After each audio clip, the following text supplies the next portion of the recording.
Welcome to Democracy Now!, democracynow.org, the War and Peace Report. I'm Amy Goodman.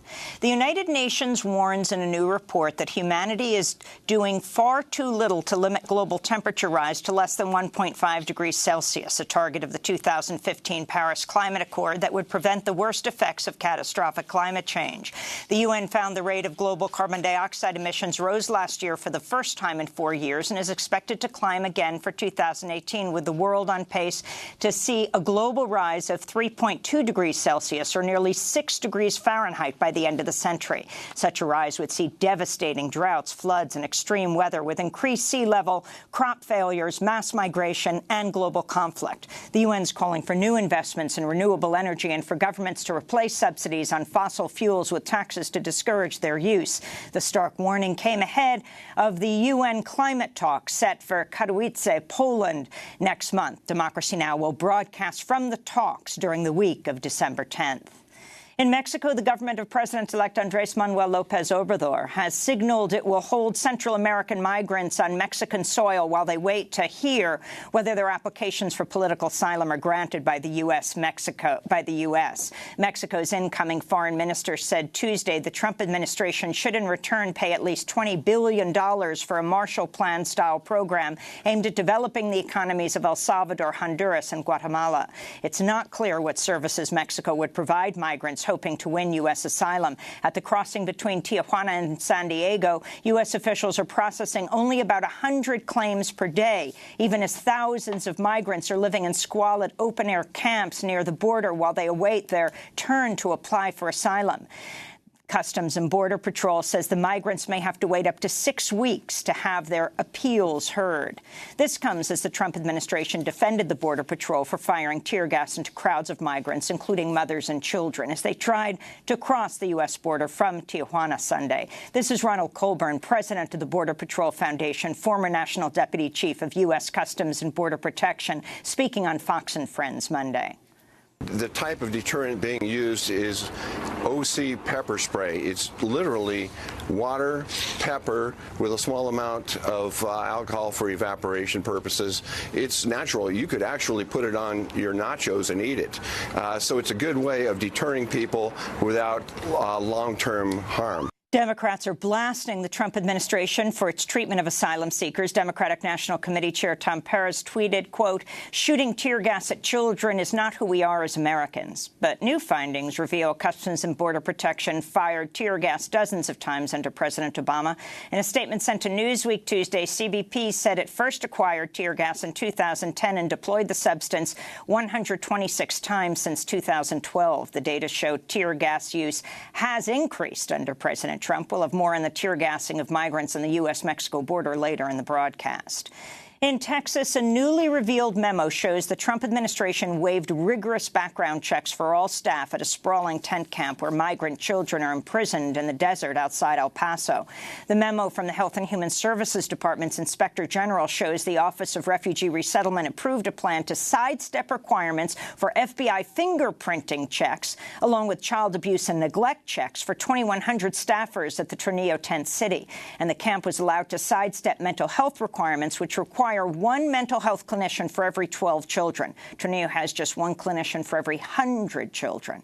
The Trump administration established the tent camp in Tornillo in June as a temporary shelter amidst the administration's zero-tolerance policy, which included forcibly separating children from their parents. It's since expanded to contain 3,800 beds for migrant children, with officials saying they're unlikely to meet federal plans to close Tornillo by New Year's Eve. In Mississippi, Republican Senator Cindy Hyde-Smith has won a runoff special election for U.S. Senate seat vacated by Thad Cochran, who retired early this year for health reasons. Hyde-Smith's victory came after she joked about hangings on the campaign trail and after photos emerged showing her posing with a Confederate Army cap and rifle. Hyde-Smith captioned the photos on Facebook, "Mississippi history at its best." Hyde-Smith beat her Democratic challenger, former Congressman Mike Espy, who's African-American, with 53.9% of the vote. The outcome gives Republicans a 53 to 47 majority in the Senate, while Democrats will take control of the House after gaining at least 39 seats. There's one more House in contention in California House seat. Russia is sending advanced surface-to-air missiles to the Crimean Peninsula amidst mounting tensions with Ukraine. The escalation comes after Russia's Navy captured 3 Ukrainian ships Sunday and arrested sailors near a narrow waterway separating Russia from Crimea, which Russia seized and illegally annexed in 2014. On Tuesday, Ukrainian President Petro Poroshenko said Ukraine faces the prospect of an all-out war with Russia. These Russian tanks were not withdrawn yet. They remain there at the Ukraine-Russia border. And that's why I don't want anyone to think that it's entertainment or a game. The country is under the threat of a full-fledged war with the Russian Federation. The Trump administration said Tuesday it may end subsidies to General Motors, including for electric cars, after GM said Monday it'll close factories and cut up to 15,000 jobs across North America. The announcement came as President Trump blasted Federal Reserve Chair Jerome J. Powell on Tuesday, telling the Washington Post he blamed the Fed for GM's job cuts as well as a recent fall in stock market prices.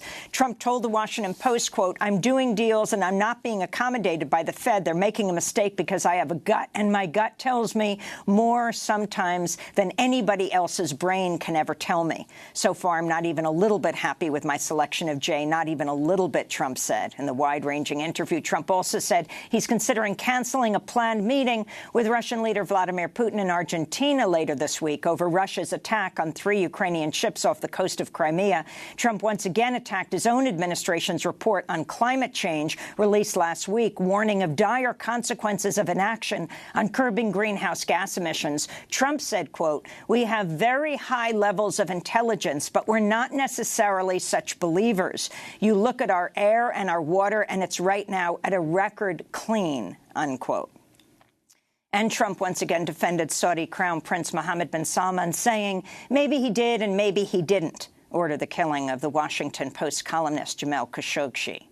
Trump's comment came after the White House reportedly barred CIA Chief Gina Haspel and other intelligence officials from briefing U.S. senators about Khashoggi's killing. Today's briefing will instead be led by Secretary of State Mike Pompeo, a staunch defender of the Saudi royal family. The CIA has concluded with high confidence that Crown Prince bin Salman is directly implicated in ordering Khashoggi's murder, and Gina Haspel's reportedly heard audio of the killing intercepted by Turkish intelligence. At the White House, National Security Advisor John Bolton told reporters Tuesday he hasn't heard the tape and would not be listening to it. No, I haven't listened to it. And I guess I should ask you, why do you think I should? What do you think I'll learn from it? Well, you're the National Security Advisor. You might have access to that sort of intelligence. Yeah. How many in this room speak Arabic? You don't have access to an interpreter? Well, you want me to listen to it? What am I going to learn from? I mean, if they were speaking Korean, I wouldn't learn any more from it either. President Trump has also said he won't listen to the tape. He called it a suffering tape. Today's briefing of senators will come ahead of a crucial Senate vote on whether to withdraw U.S. support for the Saudi-led war in Yemen, which has created what the UN calls the world's worst humanitarian crisis in a half a century, with 14 million of Yemen's 28 million people on the brink of famine.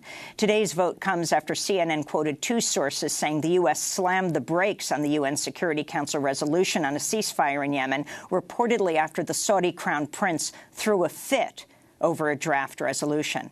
Meanwhile, Crown Prince bin Salman has arrived in Argentina for the G20 summit in Buenos Aires, where prosecutors are considering whether to use the legal doctrine of universal jurisdiction to charge him with war crimes and torture.